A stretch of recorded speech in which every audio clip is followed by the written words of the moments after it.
আমাদের বাড়ির পশ্চিম দিকে মস্ত একটা দিঘি, তার চারিপারে বড় বড় অশ্বত্থ, বট, তাল, তেঁতুল গাছ মাথা উঁচু করিয়া রহিয়াছে। ইহাদের মধ্যে দক্ষিণ পশ্চিম কোণের তেঁতুল গাছটার মতো অত বড় গাছ আমি আর কোথাও দেখি না। উহা যেমন উঁচু তেমনি ঝাঁকড়া। লোকে বলে গাছ নয়, ভূতের বৈঠকখানা। প্রতি রাত্রে আশেপাশের চারদিক হইতে দলে দলে ভূত আসিয়া উহাতে জড়ো হয় এবং নাচ গান আমোদ আহ্লাদে হারা রাত কাটাইয়া ভোরের বেলায় যে যাহার বাসায় ফিরিয়া যায়। অন্ধকার রাত্রিতে সেই তেঁতুল গাছে ভূতের বাজার বসে বলিলেই হয়। বিশেষত কালী পূজায় তাহাদের উপদ্রব ভয়ানক বাড়িয়া যায়। তখন খুব সাহসী লোকও গাছটার ত্রিসীমানায় ঘেঁষিতে চায় না। একবার গ্রামের একটি দুষ্টু ছেলে নাকি কালী পূজার দিন তেঁতুলতলায় গিয়ে ভূতের হাতে মারা পড়িয়াছিল। ছেলেবেলা হইতেই শুনিতে শুনিতে আমার মনে এমন একটা ভয় দাঁড়ায়া গিয়াছে যে এখনো দিনের বেলাতেও সেই গাছের নিকট দিয়া যাইতে হইলে ভয়ে যেন বুক ধড়ফড় করতে থাকে। আমাদের গ্রামে অতুল নামে একটি ছেলে ছিল। ভূতের কথা উঠতেই সে হাসিয়া উড়াইয়া দিত, বলিত ওসব গাঁজা খুড়ি। গণেশ ও গোপাল নামে দুটি বন্ধু ছিল। তাহারা কিন্তু প্রাণ গেলেও গাছটার দিকে যাইতে চাহিত না। এই তিন বন্ধুর মধ্যে ভূতের কথা লইয়া প্রায়ই মহাতর্ক উপস্থিত হইত এবং অতুলের সহিত এ বিষয়ে তর্ক করা বৃথা জানিয়াও গণেশ ও গোপাল কতবার ৩-৪ ঘন্টা ধরিয়া তর্ক করিয়াছে, কতবার বিশেষ বিশেষ প্রমাণও দিয়াছে, কিন্তু কিছুতেই ভূতের অস্তিত্বে বিশ্বাস করাইতে পারে নাই। একদিন এইরূপ তর্ক করিতে করিতে অতুল বলিল, আচ্ছা, কালী পূজা তো আসছে, এই সুযোগে ভূতের সঙ্গে আমার পরিচয় করিয়ে দিও। যদি সত্যি সত্যি ভূত দেখাতে পারো আমি 50 টাকা দেব, কিন্তু যদি না পারো তবে ৩ সত্যি করো যে আর কখনো ভূতের কথা নিয়ে মিছিমিছি তর্ক করবে না। অতুলের কথা শুনিয়া গণেশ বলিল, বেশ কথা, এবার তোমাকে নিশ্চয়ই ভূত দেখাবো, তখন মজা টের পাবে। গোপাল বলিল, আমি কিন্তু ভাই আগেই বলে রাখছি, যদি কোনো বিপদ আপদ ঘটে তখন আমাকে দোষী করতে পারবে না। অতুল বলিল, তোমাদের কোনো ভয় নেই, আমার দোনালা বন্দুক ও তলোয়ারখানা সঙ্গে রাখবো, তারপর বুঝবো ভূতের কেমন সাহস।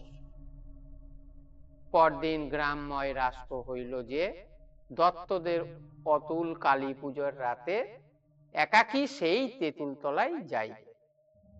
তাহা শুনিয়া কেহ কেহ বিশ্বাস করিল না, কেহ কেহ বা তাহাতে এমন ভয়ঙ্কর কার্য হইতে থামাইবার জন্য চেষ্টা করিতে লাগিল।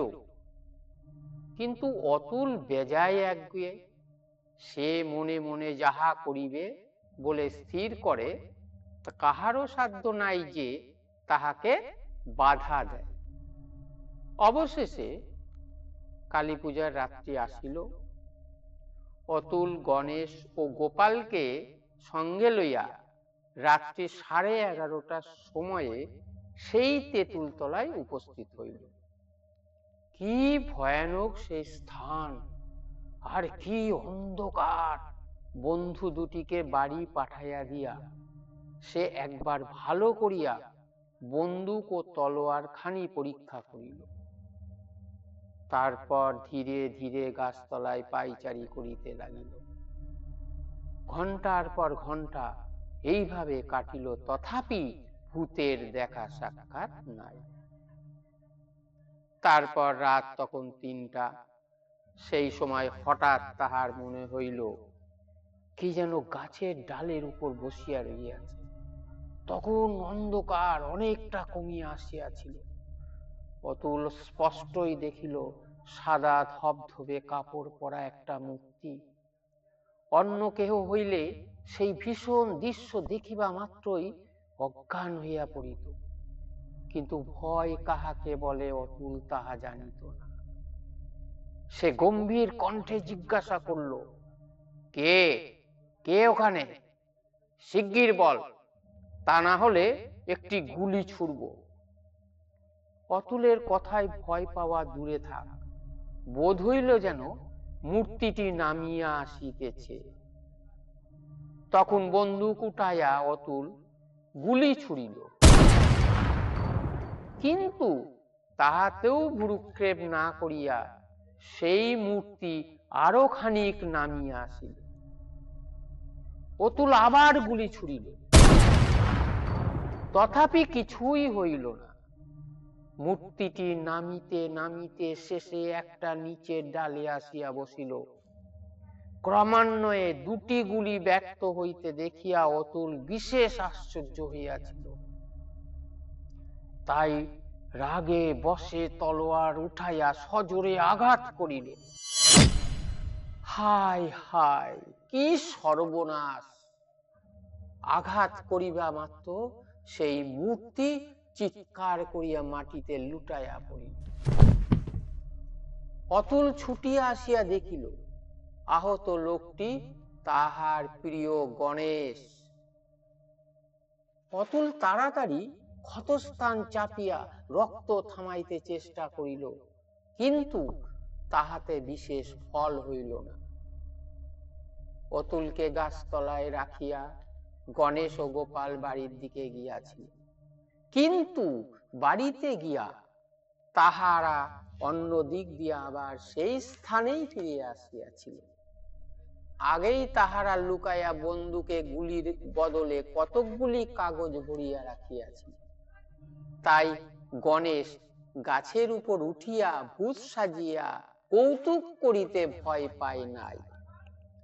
তাহারা মনে করিয়াছিল পরপর দুটি গুলি ব্যর্থ হইতে দেখিলে অতুল নিশ্চয়ই পলায়ন করিবে, কিন্তু সে যে সত্য সত্যই তলোয়ার খুলিয়া তাহাদিগকে আক্রমণ করিতে পারে, এ কথা সে মুহূর্তের জন্য ভাবে নাই। তাই গণেশের দুই টুকরো হইবার কথা, কিন্তু তাহার কপাল গুণে তলোয়ার গাছের ডালে আটকাইয়া যায়। তাই আঘাত তেমন গুরুতর সাংঘাতিক হতে পারে নাই। যথাসময়ে ডাক্তার আসিয়া ক্ষতস্থান পরীক্ষা করিলেন। তাহার আশ্বাস বাক্যে অতুল ও গোপালের উৎকণ্ঠা অনেকটা কমিয়া গেল। তাহারা প্রাণপণ যত্নে বন্ধুর সেবা শুশ্রূষা করিতে লাগিল। কিছুদিন দারুণ যন্ত্রণা ভোগ করিয়া শেষে গণেশ সম্পূর্ণরূপে আরোগ্য লাভ করিল।